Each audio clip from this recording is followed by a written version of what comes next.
Pour Jaëlle Fernandez, la mère de Yumi, ce procès est une nouvelle épreuve, mais aussi des réponses qu'elle attend. Elle aurait dû récupérer la garde de son enfant de 22 mois. Une enquêtrice sociale le recommandait, alors qu'au début de leur séparation, c'est le père qui en avait la garde provisoire.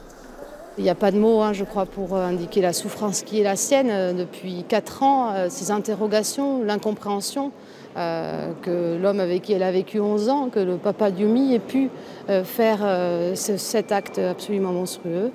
Et elle attend des réponses à toutes ces questions et qu'on rende justice à Yumi.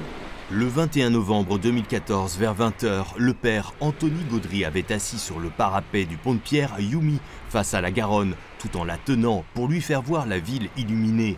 Pour la défense, il s'agit d'un accident. Il y avait un moment de complicité entre eux, il lui montrait les lumières qui se reflétaient sur le fleuve, qu'un tramway, un ou deux tramways sont passés à ce moment-là, ce qui est d'ailleurs confirmé par certains des témoins qui ont été entendus en procédure, et que sa petite fille à ce moment-là se serait retournée en voulant désigner notamment le tramway de la main, et qu'elle aurait appuyé involontairement sur un kyste qu'il a au niveau du thorax, qui est un kyste douloureux, et que face à cette douleur-là, il a lâché son étreinte et que c'est dans ces conditions que sa petite fille a glissé.